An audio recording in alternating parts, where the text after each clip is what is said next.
You guys know that in Canada, if you are involved in an accident, if you want to get a car, please by all means get a car. They've used the car and they have sucked life out of that car. This is the point I need you to hear me. You have to consider buying like a car that has, it just means that that car, will go that car. That's because if you get those cooked up ones, they're going to spot it and that's trouble. Hi guys, welcome and welcome back to my channel. If this is your first time seeing my face, you're welcome, and if you're returning, you already know I love you so much. Thank you for coming back to watch another video. And for those of you seeing my face for the very first time, you're welcome. My name is ℙ𝕤𝕤𝕤 for short. I'm a Nigerian currently living and schooling in Canada. I like to make videos around lifestyle and immigration tips to help intending students who want to move to Canada to navigate through their processes seamlessly. Okay, so make sure you go through my content. I am pretty sure you're going to find something that is going to be very useful to your journey and resourceful as well. I always like to say stay subscribed, okay, because we have such a good time in this channel. And do well to give this video a thumbs up right now, like this video, and turn on your post notification bell so that you don't miss any upload. Okay, so without further ado, let's get right into today's video.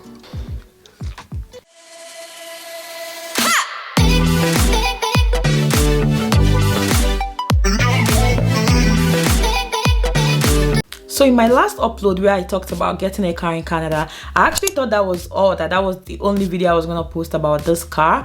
But apparently some of you still had a lot of questions in the comment section and even like some personal messages that I got, you know, and to think that I didn't want to post that video, or rather I took so long to post that video, and seeing how much you guys are engaging and loving that video, it has even given me the zeal like to do this and also like to throw more light in the areas where you guys had more questions. Okay, so that is the essence of this video. In this video, I'm going to be telling you the things you need to look out for when you want to get a car in Canada, how much my car cost, and down to how much I spent in the whole process of getting my car, maintenance, insurance, just about everything and anything that you need to know about getting your own car here in Canada as a student or even as a permanent resident, and how I was able to actually work to save up money to actually get that car. Okay, so if this is something you are interested in and something that you want to hear and learn more about, definitely keep watching. Before we get deeper into this video, I want to use this opportunity to thank Uubags for sending me this amazing bag.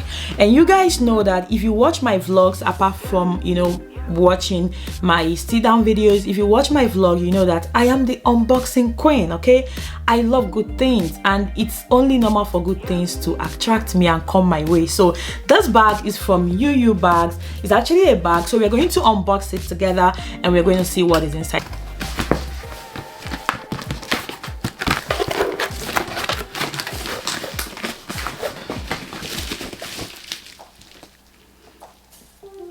You guys, this is a bag, a very beautiful handbag, and I'm going to tell you guys more as I, you know, take off those bubble wraps. Guys, we're almost there. Okay guys, the first thing in the box is the bag itself, receipt, the delivery details, and here they have this cute Chanel bag. That's Chanel shopping bag, which is really cute. Like, oh my. Okay, so let's get to the business, which is this gorgeousness here. Oh my god, it feels so good. Whoa, you guys, can you beat that? Oh my god, tell me that this is not good looking. Absolutely gorgeous. Like, has this tag on it, and this feels so good. So it comes with this really nice strap that is this long, like really long. Can you guys see how cool this looks? Like, gosh, this is so nice. And what else do we have in the bag? and some of this just to give the bag a good form, and that is it. Guys, can you guys look at this bag? This bag is so gorgeous. This bag is so good. Oh my god. So Uubags is a replica designer bag company. Okay, so what they do is that they produce your finest, you know, designer bags. They make replica of them, so that way if you can afford the original ones, you go for them. And to think that this feels so good, and you guys know that I preach on this channel like you being able to like spend less for more, like I preach it here, and it's amazing how the leather and like how this bag feels so good. It feels like a good like quality, like oh my god, I can't even, like, I'm not exaggerating, like it feels super cool. Can you guys even see? Can you see how detailed? Like if you kept this bag here and the original one, someone would probably like that has the original would probably confuse it, because this looks so nice. And they have like from Gucci to Louis Vuitton to Chanel to Dior, like all your favorite designer brands, like you can literally like buy from this brand. I love it. Like I love this bag. So I will leave all the details that you need in the description box if you want to check out their website, or if you want to make any purchase from this brand.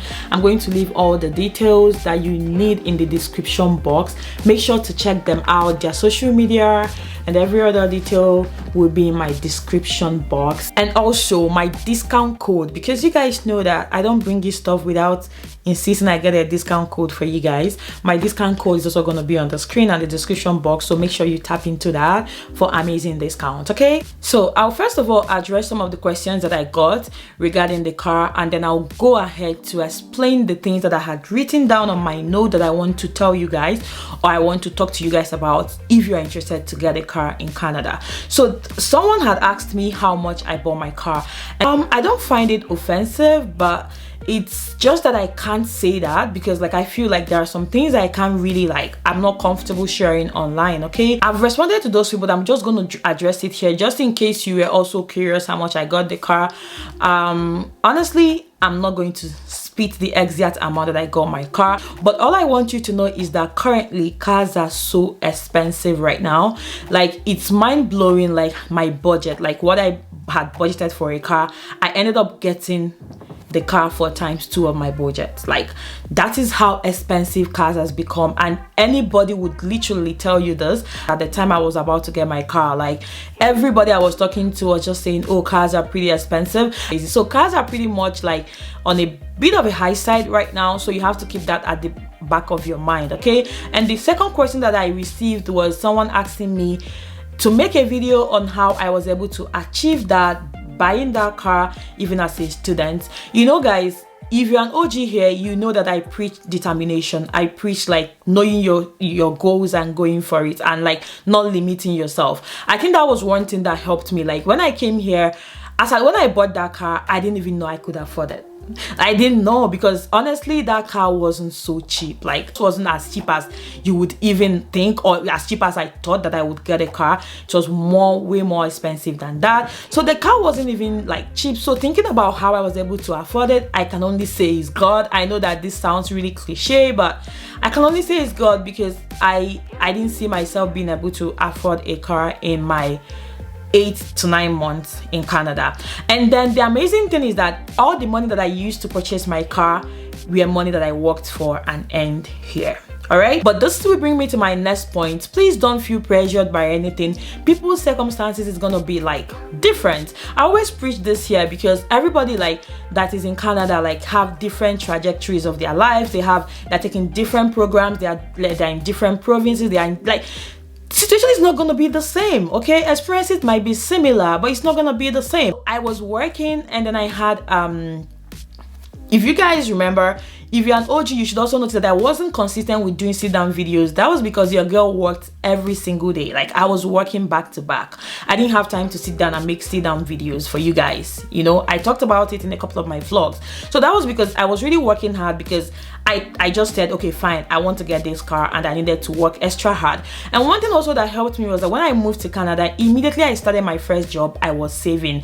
And when I was saving money, I wasn't saving it to buy a car. I just had a certain amount I was putting in my savings account with every paycheck that I got. When I decided to get a car, I already had like some money. I just needed to also work extra hard and made up. Okay, that was how I bought my car, if you're asking. And then I bought my car during the spring summer session. And if you know, like, if you're in Canada or if you know the system here, spring summer is normally a time when undergraduate students can decide not to take classes, but as a master's student you must take at least one. Okay, so I actually was taking two. Like, that month, that was the month of May, was like the toughest month for me, because I was taking two courses in the space of three. One was 3 weeks, one was 4 weeks, like, and I was having classes like every other day, and each class lasted for like 4 hours. The other one was lasting for like 3 hours. So it was so intense for me. At the same time, that was when I was actively looking for a car,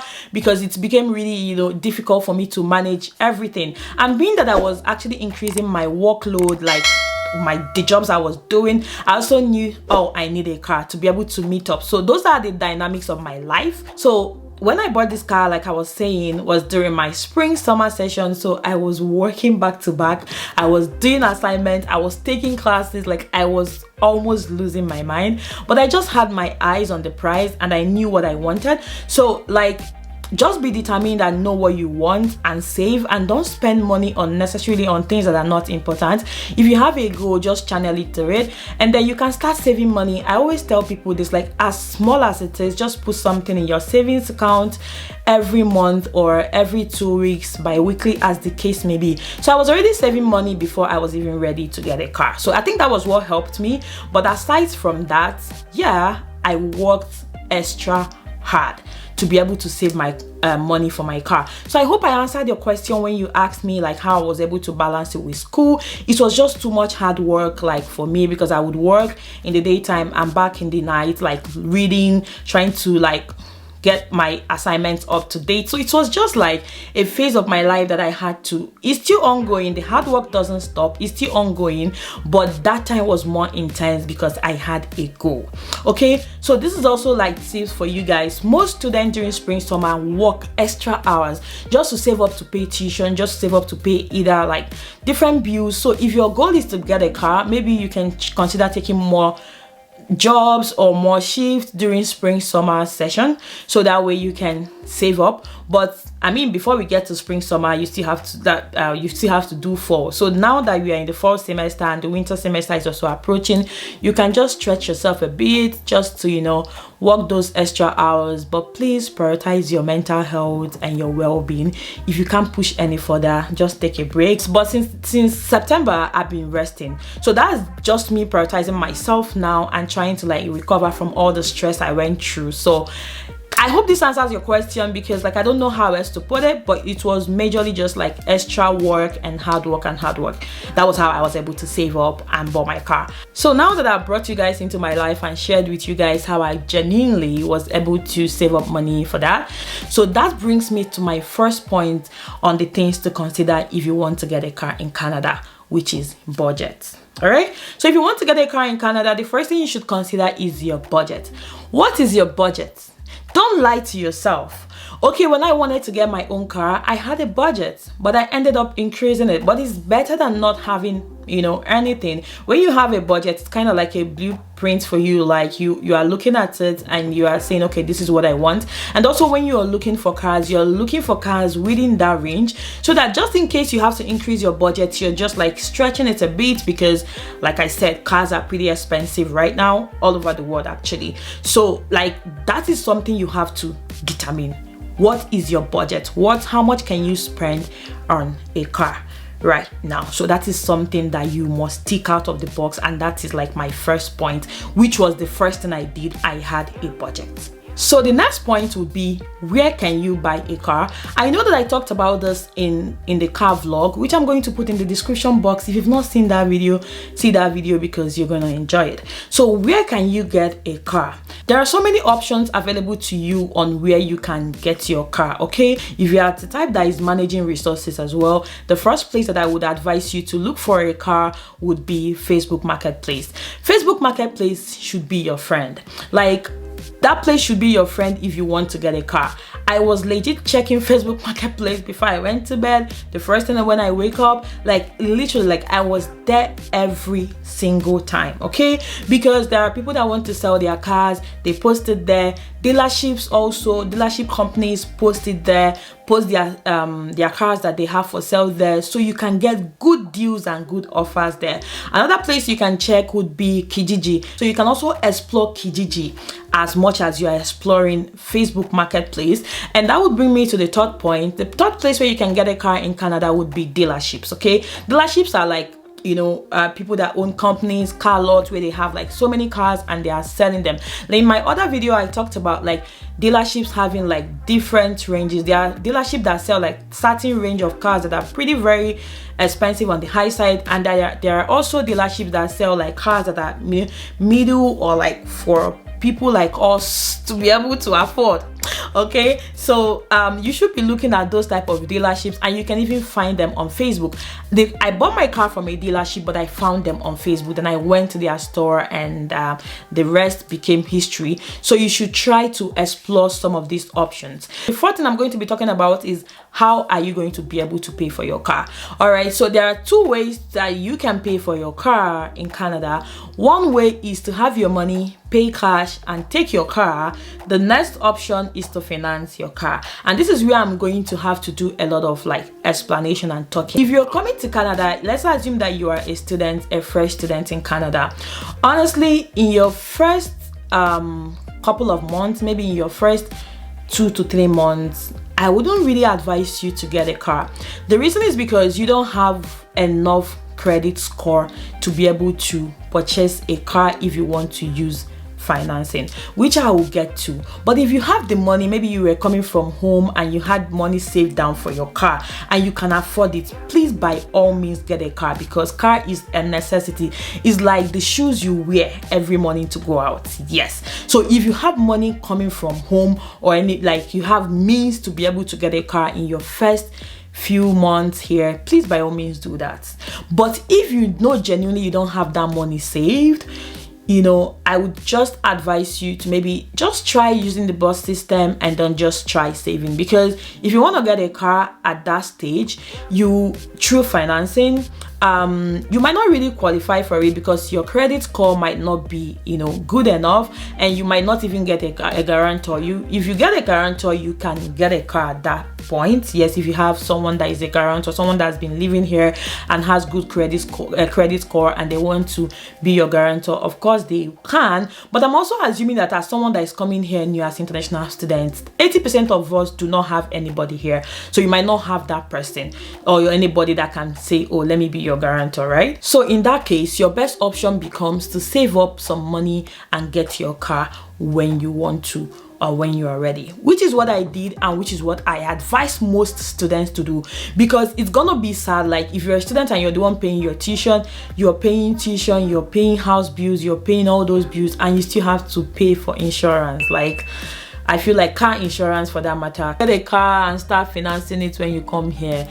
I feel like it's not such a wise decision, but like I always say, my opinion, your choice. So let's assume you want to finance a car. Let me try breaking it down a bit in my own understanding.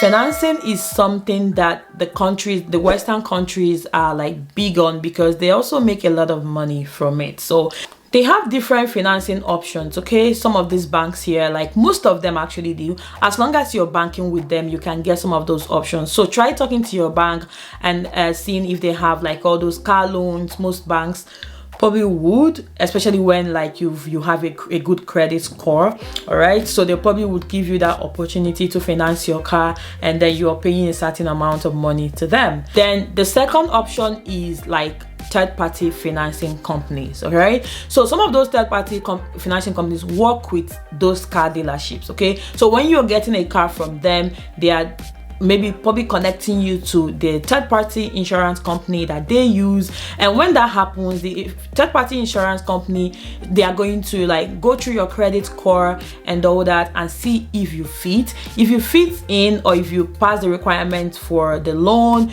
They will go ahead and tell you the terms. And now remember, if you want to purchase a car, let's say you want to buy a car for 10,000 Canadian dollars, and like you have like 4K for deposit. Okay, when you deposit 4K, they are going to give you the remaining balance of 6K. Okay, they are going to pay it to the dealers, like the people you are purchasing the car from. And when that happens, every month you'll be financing that car, you'll be paying back the loan to the third-party loan company. I don't know if this makes sense. And when you're paying back that loan, bear in mind that you're paying with interest.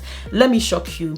That car that you're getting for 10,000 Canadian dollars, by the time you are done paying the interest, depending on how many years that they've split it for, they might split it for like 2 years, or as the case may be, by the time you are done paying for that car, you might be paying about 13 to 14,000 Canadian dollars. Like I kid you guys not. So the interest can be like super crazy if you think about it. So that's why I don't really think it's a wise decision for you to get yourself in that kind of situation. There are so many affordable cars that you can pick up and drive maybe till you're done with school. Maybe when you are done with school, you can decide and say, okay, you are in a better place to finance a car because you are not paying for tuition. So these are the two ways that you can actually afford to get a car if you truly want to. So breaking down how much my car actually cost me and what technically it's also going to cost you to own a car here, apart from the cost of the car that you're purchasing, you're going to be paying for insurance every month. I'm going to share the amount I pay for my insurance. I pay about $114 for my insurance every month for my car. So that means that every month you're paying certain amount of money for insurance. So because I'm paying $114 for my insurance does not mean that is what you're going to pay for your car. No, it could be less, it could be more. So it depends on the model of the car you're driving. There are so many things that they consider before like they give you the cost estimates, that whatever amount you're supposed to be paying every month. And bear in mind that some of these things might differ, you know, depending on the government and what province you're in. I'm in Regina, Saskatchewan. Okay, so SGI kind of did their thing and then they gave me the cost of my insurance. There are so many things that go into that, which, you know, it's not really so important for you to know. All you need to know is that it's a trusted system. So once they tell you this is the amount that is due to you, you know, probably just ask some questions. If you don't understand anything, they are going to clear you. But I don't think they are interested in, you know, being dubious to you. So, but if you want to get more information around that, it's totally fine. But in most cases, they just like have a system and they have what they do to ascertain how much a certain person pays for a certain vehicle. So it's always going to be different depending on the vehicle and every other thing that they consider in between. Another thing that you need to also consider when getting a car is maintenance. Okay, you have to maintain the car.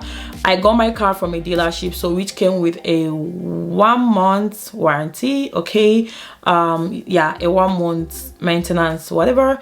Okay, and they also had to do a change of oil for me after like starting. I have driven for certain like kilometers, you know. So those are the things that might be applicable if you're getting your car from a dealership. But once that year grace that they had given you elapses, whatever comes up with the vehicle, that, you know, you have to fix it. And this place is not like back home where we have mechanics accessible to us. Like to fix like the simplest thing you could ever think of in a car could cost you hundreds of dollars. Like it's so scary. So you have to know that it's not just about getting a car. There are so many other things around that, and you have to actually pay for some of those services. Okay, another cost that you'll be incurring if you own a car in Canada is gas. Like it's basic, what we call fuel back home. My car is pretty like fuel friendly or gas friendly. Like it actually conserves gas so well, like it does so well. So sometimes I don't even know how much I spend on gas, because but to fuel my tank I spend up to like about $85 to $90, I think, about that, to fuel my tank. And when I fuel my tank, it can last me for more than about 2 weeks, depending on what activities I had going on for those 2 weeks, you know. So but it's very, very good. Like it really serves me so well. So now going to the things that you have to consider when buying a car in Canada. This is very important. Like this is a very important section of the video, so you guys please listen.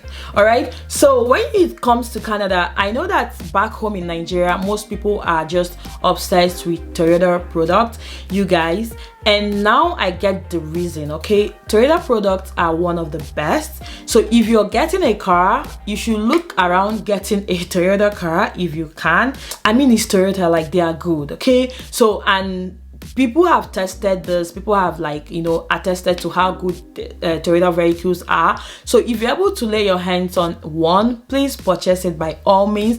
But if you're not able to get a Toyota car like myself, there are other American companies that also produce good cars that, you know, fit into the winter season and is pretty much also good to be driven here, like Chevrolet. My car is a Chevrolet car, and you can also consider a Ford car. You can also consider Hyundai is also like very, very popular here. So these three are my top picks, aside from a Toyota car, that you should look out for when you're getting a car. There are also other ones like Kia, like Dodge. These cars are like American, like not American cars, so like they pretty much work. I feel like these cars will serve you as long as you're getting the good ones that have been maintained very well. They will serve you. The next thing you need to consider if you want to get a car is the car history. Okay, if you're in Saskatchewan, SGI is pretty much like where you get all your information and all your resources about the car. So there is always, each vehicle has what they call vehicle identification number. And even if you're getting a vehicle off Facebook Marketplace from someone that is selling the vehicle, ask them for that number. When you get that number, go to SGI website, just verify, type that number, and you're going to get like the information you need about that car. Do not buy any car without checking the car history.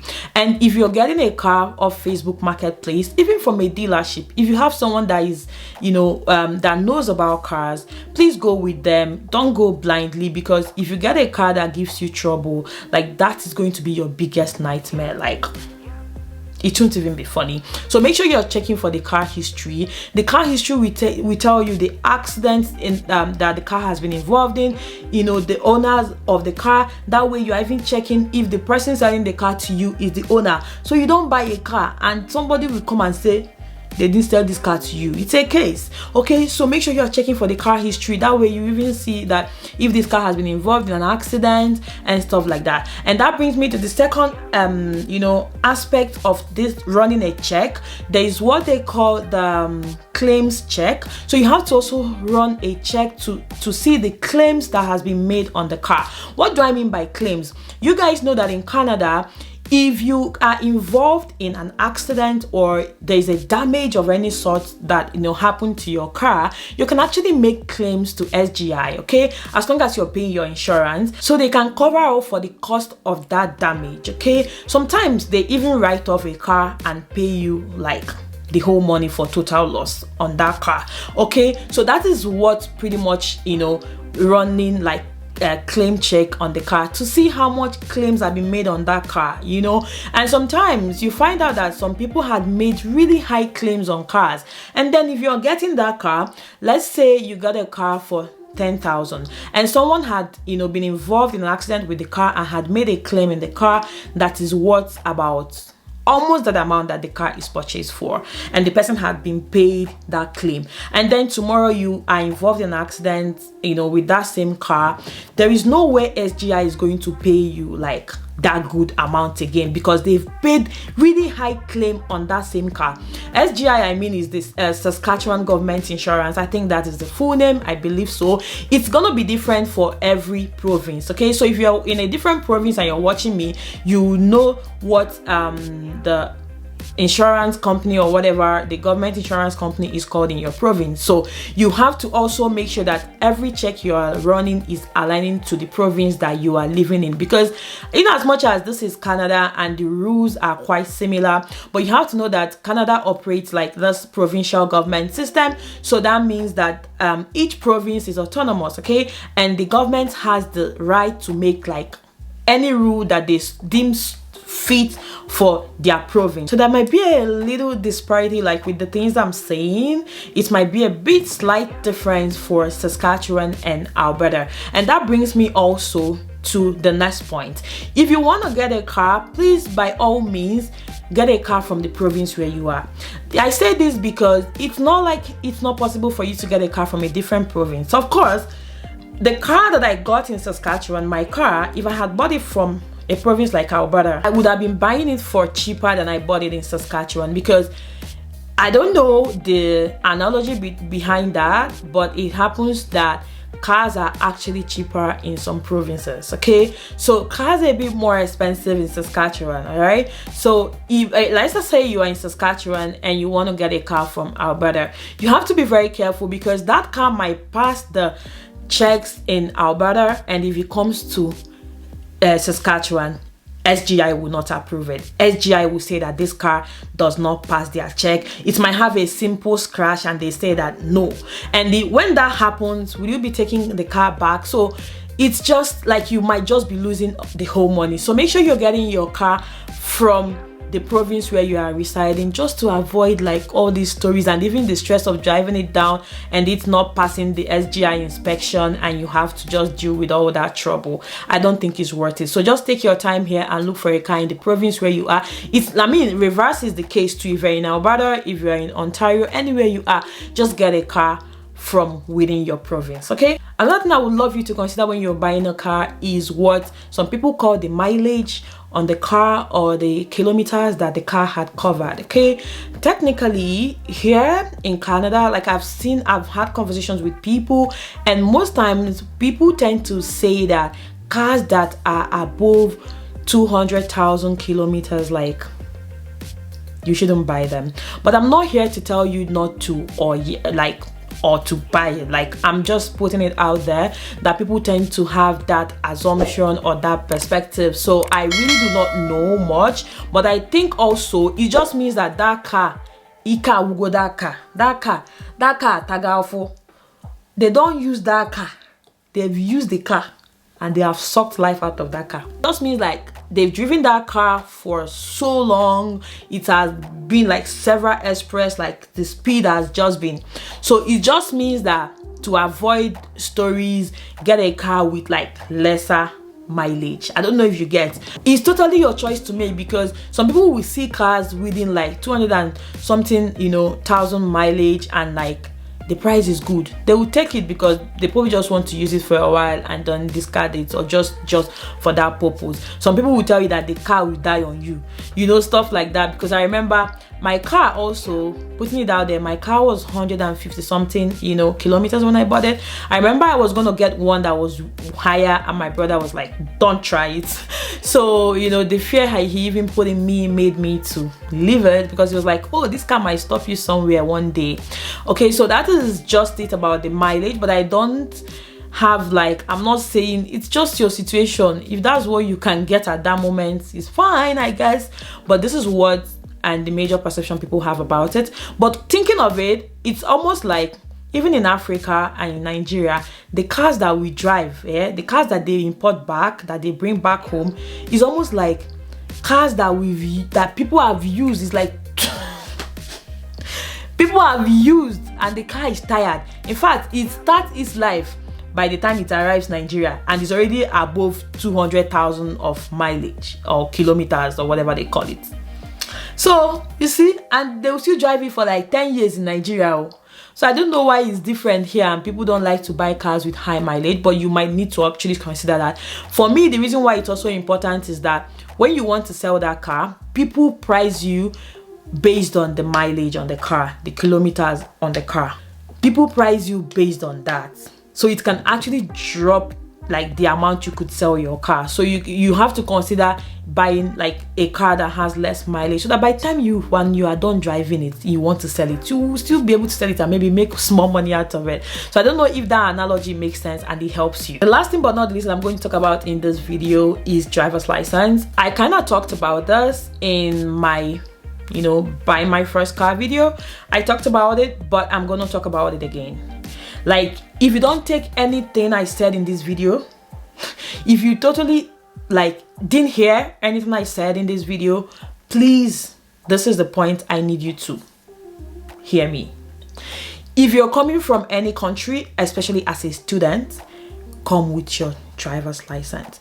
Most importantly, learn how to drive. Because it's one thing if you come with your driver's license, I don't know how to drive. It's like you might get out there and cause trouble for other people on the road. Okay, learn how to drive.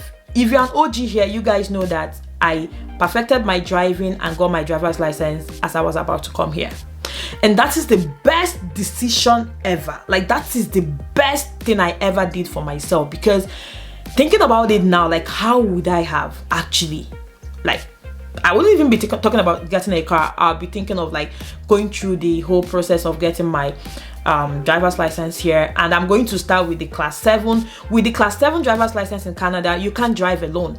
And what is the beauty? If I get a car, if I own a car, and before I drive, I have to drive with someone that has a class 5 sitting in front of the car. It doesn't make sense. So please, if you're coming to Canada, get your driver's license. Get your driver's license. Go and learn how to drive. And when you're getting your driver's license, there are so many things I want to point out for folks coming from Nigeria and also from any other part of the world. Make sure you're coming with the original driver's license. I had someone telling me here, this is not a made-up story, that he witnessed someone come with a fake driver's license.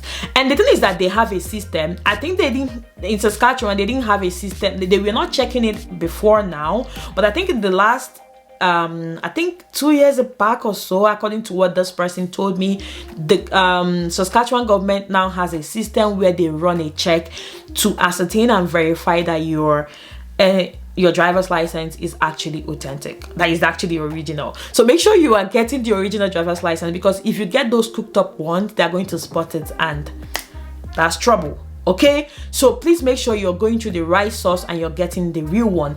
And for Nigerian driver's license and maybe probably other parts of the world, there's also this one called the international driver's license that lasts for just a month. That is not the one I'm talking about. Okay, I don't even think that one works here. It might for just 1 year, but you have to get the one I'm talking about is the normal 4 years driver's license. Okay, before you even finish your program, you would have had the liberty of time to like write their own test, take their own road test, and do everything so that you can get your driver's license. I currently drive with my Nigerian driver's license. I haven't taken their test, so like I'm saying this because like I know that you might want to get a car, but even if you come here and you want to get a car, if you don't have that Nigerian driver's license, you can't drive here. And the reason is that because you are a student, they expect that you would go back technically after your program. So they are not expecting you to go through the stress of getting their driver's license.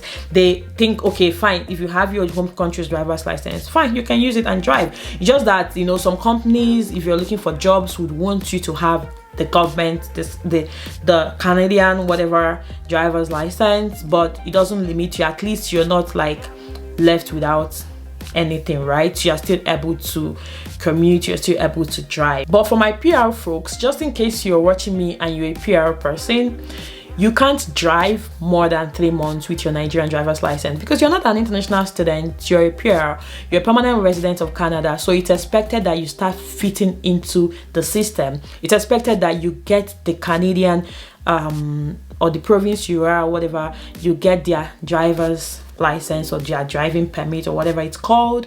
So at that moment, they only give you the liberty of time for like 3 months to drive with your Nigerian driver's license, just giving you that time to settle in and take your test. Okay, so you can't drive for more than 3 months with that.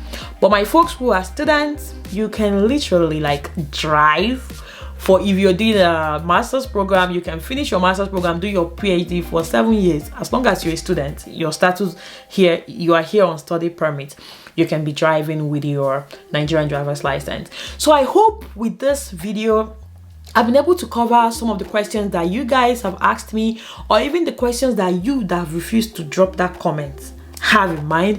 If you have further questions, just do well to leave it in the comment section. I'll probably reply, but if it's still too much, don't worry, I'm going to come back here and make a video or do a Q&A or talk about it in a vlog anyway. But I hope you guys enjoyed this video, and I'll see you guys in my next one. Mara signing out.